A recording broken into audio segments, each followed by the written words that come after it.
விந்திய மலைசாரல்ல ஒரு விறகு வெட்டி குடிசை போட்டுக்கிட்டு தன்னுடைய மகளான மல்லியோடு வாழ்ந்து வந்தா. மல்லி தன்னுடைய சிறு வயதிலேயே தன்னுடைய தாயை இழந்துட்டா. அவளை வளர்த்து வந்த விறகு வெட்டி அவளுடைய திருமணத்தை பற்றி கவலைப்பட தொடங்கினான். ஏழையான அவனால் வரதட்சணையெல்லாம் கொடுக்க முடியாதே. இப்படி இருக்கிறப்ப ஒரு நாள் விறகு வெட்டியுடைய மூத்த சகோதரி உடல் நலம் இல்லாமல் படுத்திருக்கிறதாகவும் அவனை பார்க்க விரும்புகிறதாகவும் தகவல் வந்துச்சு. அதனால் அவளை பார்க்கறதுக்காக கிளம்பி போன அவன் தன்னுடைய மகளான மல்லிக்கிட்ட, மல்லி இன்னைக்கு ராத்திரிக்குள்ளே நான் திரும்பி வந்துடுவேன் அப்படின்னு சொல்லிட்டு போனான்.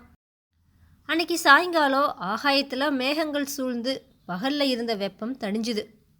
மல்லி தான் வளர்த்து வந்த மலர் செடிகளில் இருந்து மலர்களை கொய்து எடுத்து வந்து ஒரு இடத்துல உட்கார்ந்து பாடிக்கிட்டே மாலை தொடுத்துட்டு இருந்தா.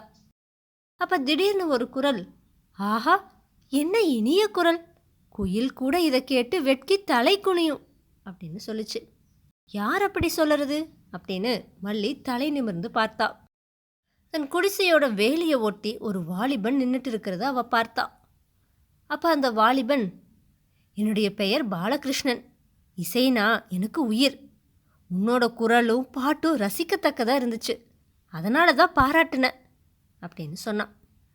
அவனுக்கு என்ன பதில் சொல்லுறது அப்படின்னு யோசிச்சுட்டு இருக்கிறப்ப மழை பலமாக பெய்ய ஆரம்பிச்சது.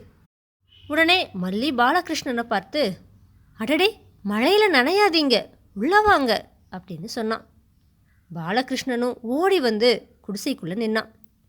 அவனை அங்கே இருக்கிற ஒரு இருக்கையில் உட்கார சொன்னான் மல்லி. அப்போ வெளியிலிருந்து யாரோ ஒருத்தர், ஐயா உள்ளே யார் இருக்கீங்க, வெளியில் ஒரே மழை, நின்ன பாடும் இல்லை, அதனால் நான் உள்ளே வரலாமா அப்படின்னு கேட்டார். மல்லியும் உள்ளிருந்தபடியே எட்டி பார்த்தா. அழகான வாலிபன் ஒருத்த மழையில் நனைஞ்சிட்டு நின்னவாரே, என்னோட பேர் சுந்தரமூர்த்தி, ஒரு நண்பனோட திருமணத்துக்கு போயிட்டு இந்த வழியாக வந்துட்டு இருந்தேன், அதனால் மழையில் மாட்டிக்கிட்ட அப்படின்னு சொன்னான். இப்படி அவன் சொல்லிட்டு இருக்கிறப்பவே வெளியிலிருந்து ஒருத்த ஓடி வந்து குடிசைக்குள்ளே நுழைஞ்சிட்டே, அடடா உங்களுடைய அனுமதி இல்லாமலேயே உள்ளே நுழைஞ்சிட்ட, மன்னிச்சிடுங்க அப்படின்னு சொன்னான். மல்லியும், பரவாயில்ல இவங்கள போலத்தான் நீங்களும் அப்படின்னு சொன்னான். வந்தவனும், என்னோட பேர் அண்ணாமலை, வியாபார விஷயமா இந்த வழியில் நகரத்துக்கு போயிட்டு இருந்த, திடீர்னு மழை பெஞ்சிட்டு இருந்ததுனால இங்கே வந்த அப்படின்னு சொன்னான். கொஞ்ச நேரத்துக்கு அப்புறமா மழையும் நின்றுச்சு. பாடகன் பாலகிருஷ்ணன் மல்லிக்கிட்ட, ரொம்ப நன்றி, மழை நின்றுடுச்சு, உன்னோட இனிய கானம் இன்னமும் என்னுடைய காதில் ஒழிச்சுக்கிட்டே தான் இருக்குது, எனக்கு உன்னை ரொம்ப பிடிச்சி போச்சு, திருமணத்தை பற்றி பேசுகிறதுக்கு நாளைக்கு என்னுடைய தந்தையை இங்கே அனுப்புகிற, அவர் உன்னுடைய தந்தைக்கிட்ட பேசி நம்முடைய திருமணத்தை நிச்சயிப்பார் அப்படின்னு சொல்லிட்டு போனான். சுந்தரமூர்த்தியும் மல்லிக்கிட்ட, மழை நின்றுடுச்சு, நானும் கிளம்புறேன், உன் மாதிரியான அழகிதா எனக்கு மனைவியாக வரணும்னு நான் ஆசைப்பட்டேன், நம்முடைய திருமணத்தை பற்றி பேசி நிச்சயிக்கிறதுக்காக நாளைக்கே என்னுடைய பெற்றோர்களை இங்கே நான் அனுப்புகிறேன் அப்படின்னு சொல்லிட்டு போனான். அடுத்து அண்ணாமலை என்ன சொன்னான்னா, மழை நின்றுடுச்சு, எல்லாரும் போயிட்டாங்க, நானும் புறப்படுறேன், உன்னை எனக்கு ரொம்ப பிடிச்சி போச்சு, நகரத்தில் என்னுடைய தந்தை மிகப்பெரிய வியாபாரி, லட்சம் லட்சமாக சம்பாதிக்கிறாரு, நான் உன்னை மணந்துக்கிறேன், அதை பற்றி உன்னுடைய தந்தைக்கிட்ட பேசுகிறதுக்காக நாளைக்கே என்னோட தந்தையை அனுப்பி வைக்கிறேன் அப்படின்னு சொல்லிட்டு போனான். நல்லா இருட்டுனதுக்கு அப்புறமா தான் விறகு வெட்டி தன்னுடைய குடிசைக்கே திரும்பி வந்தா. மல்லியு தன்னுடைய தகப்பனார்கிட்ட, அப்பா அத்தையோட உடம்பு எப்படி இருக்குது, நல்லா தானே இருக்காங்க அப்படின்னு கேட்டா. விறகு வெட்டியதுக்கு, நம்ம பயப்படுற மாதிரி எதுவும் இல்லை, ஆனால் அவனுடைய மனசில் தான் சீக்கிரத்தில் இறந்துடுவோமோ அப்படிங்கிற பயம் இருக்குது, தான் இறக்கிறதுக்கு முன்னாடி தன்னோட ஒரே மகனான முருகனுடைய திருமணத்தை நடத்திடணும் அப்படின்னு அவள் விருப்பப்படுறா அப்படின்னு சொன்னான். மல்லியும், இதில் என்ன யோசிக்க இருக்குது, அத்தான் விரும்புகிற பெண்ணை அவருக்கு திருமணம் செஞ்சு வச்சுட்டா பிரச்சனை தீர்ந்துடுமே அப்படின்னு சொன்னான்.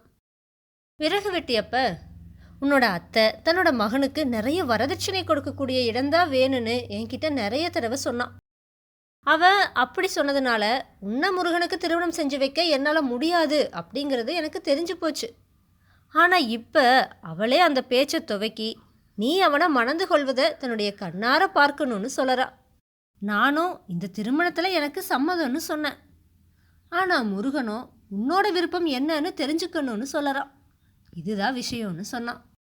மல்லி புன்னகை புரிஞ்சவாறே, அப்பா, இன்னைக்கு மத்தியானம் இங்கே ஒரே மழையாக இருந்துச்சு. அப்போ மழையில் நனைஞ்சிக்கிட்டு 3 இளைஞர்கள் நம்முடைய வீட்டுக்கு வந்தாங்க.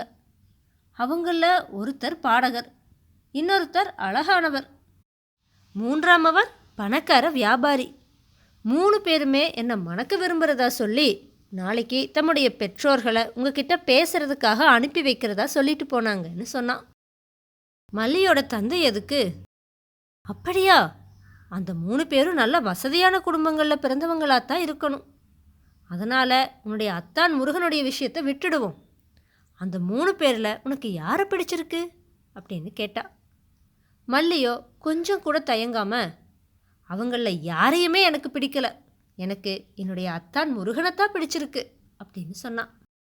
வேதாளம் இந்த கதையை விக்ரமாதித்தன் கிட்ட சொல்லி, மன்னனே, மல்லி தவறுதானே செய்துவிட்டாள். வசதியான அந்த 3 இளைஞர்களும் அவளை மணக்க விரும்பினார்களே, அவர்களில் ஒருவரை அவள் தேர்ந்தெடுத்து வசதியான வாழ்க்கையை அடைந்திருக்க கூடாதா? காட்டிலே திரிந்து படிப்பு வாசனையே இல்லாத அத்தான் முருகனையே அவள் மணந்து கொள்ளப் போவதாக ஏன் கூறினாள்? என்னுடைய இந்த கேள்விகளுக்கு சரியான விடைகள் தெரிந்திருந்தும் நீ கூறாவிட்டால் உன்னுடைய தலை சுக்கு நூறாக வெடித்துவிடும்னு சொல்லுச்சு. இதை கேட்ட விக்ரமாதித்தன் வேதாளத்துக்கிட்ட, வேதாளமே, அந்த 3 வாலிபர்களும் மல்லியை மணக்க விரும்புவதாக கூறிய போதிலும் அவர்கள் அது பற்றி மல்லியின் அபிப்பிராயம் என்ன என்று கேட்கவில்லை.